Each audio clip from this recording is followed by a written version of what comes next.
The morning sun pierced through the grimy windows of the servants' quarters in the grand castle of Shadowmere, casting pale shadows across a small, sparse room no larger than a closet. Era Sylvain woke to the sound of her own breathing, shallow, anxious, a rhythm that had become as familiar to her as her own heartbeat. It was a pattern that had repeated every morning for the past 23 years. She lay on her thin, lumpy mattress filled with straw and questionable stuffing, her eyes fixed on the cracked ceiling above her head.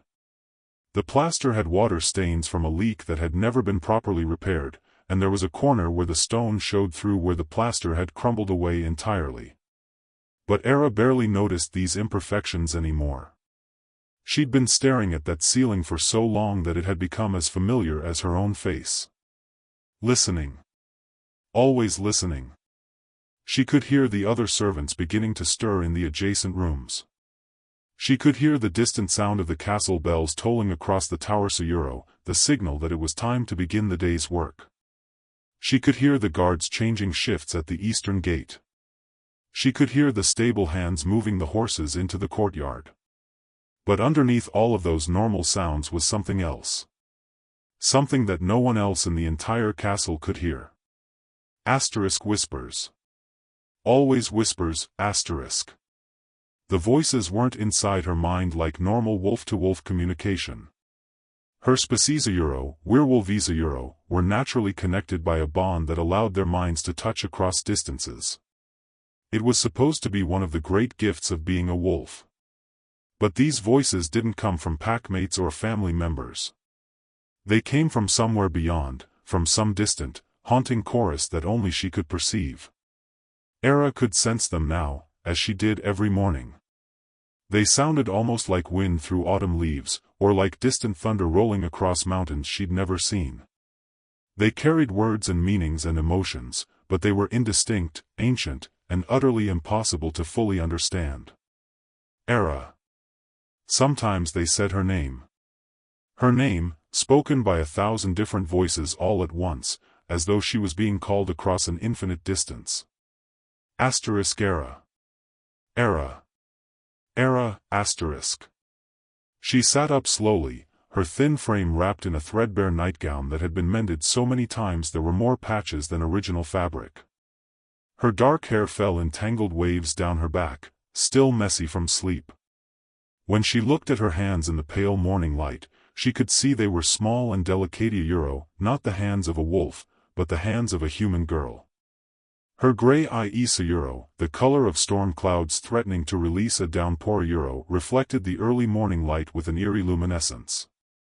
She was pale, very pale, as though she spent all her time indoors in darkness. Which, of course, she did. Era was small for an omega, the term given to the lowest-ranking wolves in a pack hierarchy. She was fragile-looking, as though the world had already beaten her down before she'd truly begun to live. And in many ways, it had. She was only 23 years old, but she felt ancient. She rose from her narrow bed and moved through the familiar motions of her morning routine with the kind of automatic precision that came from doing the same thing every single day for years. She poured cold water from the ceramic pitcher into a matching basin and splashed it on her face. The shock of the cold made her gasp, but it helped clear the fog from her mind. She dressed in the simple gray tunic and worn leather pants that marked her station as a servant in the castle. The fabric was rough and uncomfortable, worn soft in some places from countless washings and stiff in others where holes had been patched. The pants had a frayed hem that dragged slightly on the ground because they were slightly too long. The tunic had a small stain on the front that would never completely wash out. These were the clothes of someone who mattered so little to the world that no one bothered to provide her with anything better. She braided her dark hair as tightly as she could, trying to make herself as small and invisible as possible. This was a technique she'd perfected over 23 years of life. If you were small enough, quiet enough, invisible enough, then people left you alone. And being left alone was infinitely preferable to being noticed and mocked. She was a servant in the castle of Shadowmere, the lowest position a wolf could hold. Not because she'd committed any crime or done anything wrong, but because she was wolfless. At least, that's what everyone believed. At least, that's what she'd been told her entire life. Her wolf had never shifted. Not once. Not in any of the 23 years of her existence. Other wolves began their first transformation somewhere between their 15th and 18th year, when their bodies matured and their beasts awakened within them. It was supposed to be a moment of joy and celebration, the moment when a young wolf finally connected with the animal part of themselves, when they felt the power and strength that came with their dual nature. But Ira's beast had never come. The whispers were something else she'd been hearing her entire life. Other healers and wise women had told her Mothra before her mother had Yida that it was a sign of the curse. Some said Era was marked by the moon goddess for some ancient sin committed by her ancestors. Others said she was simply broken, a genetic mistake that should never have been born. The other servants whispered about her constantly. She could hear them even when they thought she was out of earshot. They said she was cursed. Some claimed her mother had angered the moon goddess herself with some transgression, and Era was born as punishment for that ancient sin. Others simply pitted her a girl with the blood of wolves flowing through her veins but no wolf inside her to claim. A broken thing. A mistake. Something that should have been prevented. But Era knew the truth, or at least part of it. She could feel something dormant within her, something sleeping and ancient and impossibly powerful, buried so deep within her consciousness that it was almost inaccessible. It was like trying to see something at the very edge of her peripheral vision. The moment she tried to look directly at it, it vanished. The whispers confirmed it. They spoke her name constantly, like 1,000 distant voices calling out to her across an invisible chasm. The voices didn't sound malevolent or dangerous. But they didn't sound entirely friendly either. They sounded desperate, urgent, as though they were trying to warn her about something, to prepare her for something. As though something was coming. Era made her way through the castle corridors in the pre-dawn darkness, her bare feet silent against the cold stone floors. The castle of Shadowmere was breathtaking, a monument to power and ancient history. The walls were constructed from massive stones fitted together so perfectly that you couldn't slide a paper between them. They were decorated with intricate carvings depicting howling wolves and ancient battles. Tapestries hung from the walls, depicting the great victories of the wolf clans throughout history, hunts that brought down creatures 10 times the size of a man, wars that shaped the fate of nations, alliances forged and broken. The windows were enormous, perfect for allowing moonlight to flood through at night, and during the day they looked out onto endless forests of dark pine and silver birch trees. Those forests stretched for miles in every direction, home to the wild packs that lived on the outskirts of the kingdom, and to creatures that were even more dangerous. The castle of Shadowmere was the seat of power for the entire werewolf kingdom.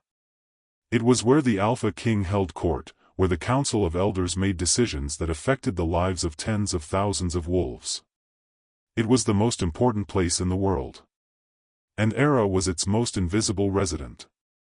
She'd never even seen the Alpha King in person. She'd heard descriptions of him from the other servants, stories about how tall and powerful he was, how his eyes could burn gold when his beast took control, how he could kill a wolf twice his size with his bare hands. The servants spoke of him the way people spoke of gods or demons, as though he existed in a different realm from normal wolves. Thane Darkbane. The Alpha King. The most powerful werewolf in existence. She couldn't imagine ever being in the same room as someone like that. As she carried her bucket of water and cleaning rags toward the courtyard to begin her morning cleaning work, scrubbing floors, polishing stone, removing the grime that accumulated on surfaces that were constantly being walked on, Era heard the familiar sound of mocking laughter. Her entire body went rigid. Her stomach clenched with dread. She knew that voice. Karen Blackthorn. The courtyard was already bustling with activity even at this early hour. Pack members were training with swords and spears, preparing for the seasonal hunts that would begin in a few weeks. Warriors moved with the fluid grace that came naturally to their kind, their eyes sharp and their bodies perfectly controlled. They moved like dancers, like killing machines, like creatures that were aware of their own power and had learned to control it. It was beautiful to watch, in a way that made Ira's heart ache with longing. She wanted so desperately to be like them, to feel that kind of strength and grace in her own body. But that was a dream that would never come true. Karen stood near the training grounds, surrounded by a group of noble-born wolves. There were perhaps a dozen of them, all young, all beautiful in that dangerous way that powerful pack members often were. They moved with the confidence of creatures who had never been told they were worthless, who had never experienced the kind of shame and rejection that Era lived with every day. Karen herself was stunning. She was tall and muscular, with striking red hair that gleamed like fire in the morning sunlight. Her skin was pale and perfect, without a single blemish. Her eyes burned with an amber light that suggested her wolf was always close to the surface, always ready to emerge. She wore clothes that marked her high status, fine leather armor embroidered with silver thread, and a pendant of pure moonstone around her neck on a chain of white gold. Just looking at her made Era feel even smaller and more insignificant than usual. "Look who's here," Karen called out, her voice dripping with false sweetness and underlying cruelty. "The castle ghost. Do you even exist, Era, or are you just another shadow on these walls? A figment of our collective imagination?" The laughter that followed was harsh, cruel, the sound of predators circling wounded prey.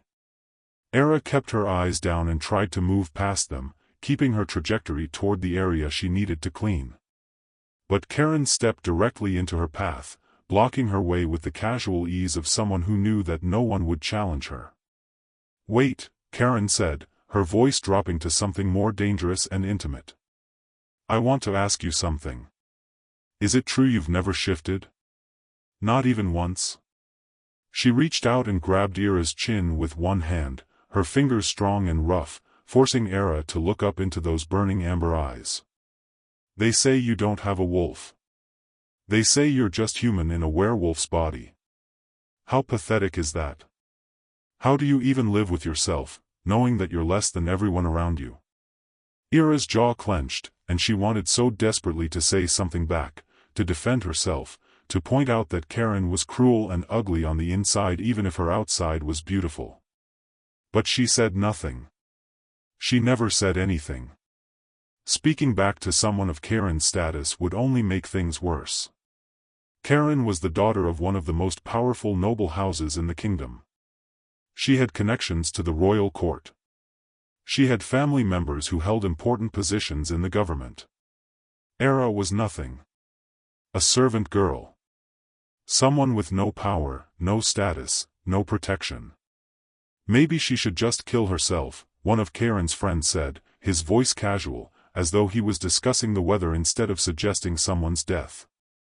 "Save us all the trouble of looking at her." "Yeah," another voice joined in, female this time. "The moon goddess must have made a terrible mistake when she created her. It's like she was just testing her power and accidentally made something broken." More laughter. Cruel, vicious laughter that seemed to come from everywhere at once. Karen released Ira's chin and shoved her backward with deliberate force, sending her stumbling. Era nearly dropped her bucket, and water sloshed across the stone courtyard, creating a small puddle. She caught herself at the last moment, barely maintaining her balance. "Clean that up," Karen commanded, her voice sharp as a blade. "And try not to let anyone see you while you're doing it. You're making the courtyard ugly with your very presence." Era dropped to her knees without a word and began wiping up the spilled water with the hem of her tunic. Her face burned with humiliation, and her eyes stung with unshed tears. She could feel every eye on her, some pitying, some amused, some utterly indifferent. This was her life. Every single day. Humiliation, mockery, the constant reminder that she was less than human, less than wolf, less than anything. She was invisible and hypervisible at the same time, no one important enough to notice or care about, but notable enough to use as a target for cruelty and mockery. That's when something changed. The whispers changed. The voice was different now, deeper, more urgent, filled with something that sounded like warning and concern mixed together.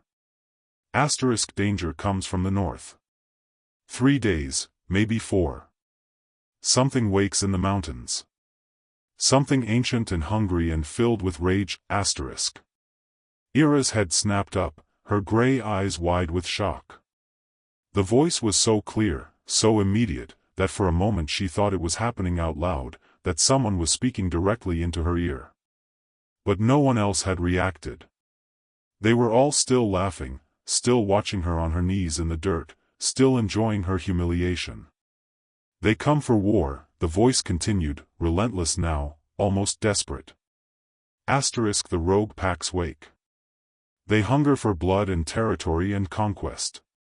And you, you must warn them.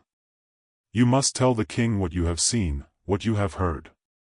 Only the king can stop what is coming. Ira's heart began to race. The whispers had never demanded anything of her before. They'd always been distant, like half-remembered dreams from another lifetime, like the echo of a song you heard once and could never quite remember completely. But this was different. This felt real. Urgent. True. She finished cleaning the courtyard and fled to her small room in the servants' quarters, her mind spinning with confusion and fear. The voices were growing louder now, more frantic, no longer just background whispers but a constant presence demanding attention. The northern packs move south, they told her, their voices overlapping and creating a strange harmony.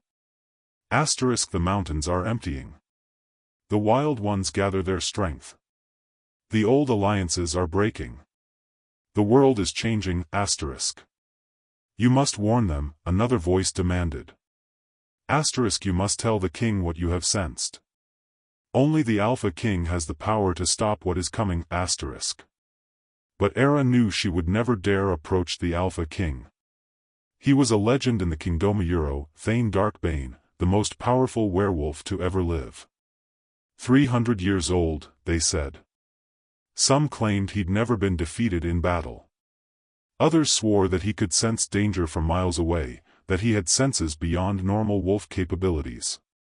They said his wolf was untamed, feral, barely contained by his human form.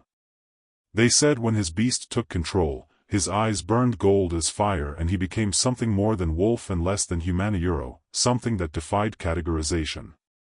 And she was a wolfless servant who scrubbed floors for a living. The gulf between them wasn't just about status or power. It was about fundamental differences in what they were. He was everything a wolf could be. She was nothing, a creature that didn't even have the basic requirement of her species. The thought of approaching him, of asking for his attention, was absurd. He would never even notice her. And if, somehow, he did, what could she possibly say to him? How could a wolfless servant explain that she was hearing voices predicting danger? They would think she was mad. As evening fell across the castle, Era found herself unable to concentrate on her work. Her hands moved through the motions automatically, dusting, scrubbing, cleaning, but her mind was elsewhere entirely. The whispers continued throughout the day, growing in intensity as the afternoon wore on. By the time the sun began to set, casting long shadows across the castle corridors, Era was beginning to feel the pressure of what they were telling her like a physical weight in her chest. She knew something. Something that the rest of the kingdom didn't know yet. Something that could be important. Something that could affect the lives of thousands of wolves. But she also knew that no one would believe her. As night fell across the castle, Era sat at her small window and looked out toward the northern mountains. The peaks were dark against the starlit sky, barely visible in the gathering darkness. But she could sense movement up there, could feel the disturbance in the world around her. Something was moving in those mountains. Something was coming. She could feel it the way you could feel a storm approaching, in the electricity of the air, in the way the animals around the castle had gone strangely silent, in the instinctive pull of her own dormant wolf pressing against the cage of its eternal sleep. Whatever was coming from the north wasn't peaceful. It carried the scent of blood and violence and ancient hunger. And no one in the castle seemed to know it yet. Hashtag the first sign. That night, Era lay in her small room and tried to sleep, but rest wouldn't come. She tossed and turned on her thin mattress, her dreams filled with visions she couldn't quite understand. Flashes of gray fur, fierce amber eyes, the smell of blood and rage. The whispers continued even as she tried to sleep. They were almost frantic now, overlapping with each other, creating a cacophony of sound that made it impossible to think clearly. "He passes in the corridor," one of the voices suddenly said, a tone of urgency clear in its ancient tone. The king. The alpha. He walks above. He comes to this wing. Era's entire body went rigid. She heard it. Footsteps in the corridor outside her door. Not the heavy footsteps of the guards, or the quick, light steps of the other servants. These footsteps were deliberate, measured, powerful. They moved slowly down the hallway, and as they came closer to her small room, Era's entire body went rigid with a fear so intense that it made breathing difficult. The footsteps continued down the corridor, but then, impossibly, they slowed. They stopped directly outside her door. For 3 full seconds, 3 heartbeats of a moment, they stopped. Era could feel something through the thin wooden barrier that separated her from the hallway. An overwhelming, undeniable presence of raw power and ancient magic. It pressed against her consciousness like a physical force, like someone had suddenly shone a spotlight directly into a dark room. In that moment of silence, Era heard the most bone-chilling sound she could have possibly imagined. A wolf's growl. Deep, resonant, and filled with a recognition that made her blood run cold and her breath catch in her throat. It was the sound of a predator acknowledging prey, or perhaps, acknowledging something else entirely. Then the footsteps resumed. Slow, deliberate steps continuing down the corridor, moving away from her door, disappearing into the darkness of the castle night. Era sat frozen in her bed, trembling, unable to move or think or do anything except breathe. Her heart was pounding so hard she thought it might break through her ribs. Her hands were shaking. Her entire body was suffused with a sensation that was somewhere between terror and something else, something she didn't have a name for. The Alpha King had just passed her door. And his wolf had known she was there. Cliffhanger. As the trembling slowly subsided and Era's racing heartbeat gradually slowed, she became aware of a new sensation. It started in her chest, a faint flutter, almost like like a second heartbeat. It was different from her normal pulse. It was slightly out of sync with her own heart, as though it belonged to something else. Something that was waking up. Something ancient and powerful that had been sleeping for a very, very long time. Era pressed her hand to her heart and felt it there. 2 distinct heartbeats, one belonging to her human self, and one belonging to something else. Her wolf was stirring. For the first time in her entire life, her dormant beast was beginning to wake. And as it woke, Era heard the whispers change. They didn't speak of danger anymore or warn of coming war. Instead, they spoke in wonder and reverence, as though they were witnessing something miraculous. "He knows," they whispered. The Alpha King. His wolf recognizes what you are. It has sensed the awakening. It has felt the stirring of your beast. And it is calling to you across the darkness. The binding begins, another voice said, one that sounded ancient and powerful and absolutely certain. The bond between Alpha and Voice Walker. The connection that was severed 200 years ago. It awakens again. 3 weeks, a third voice added. The mate ceremony will be announced within 3 weeks. And nothing will ever be the same again.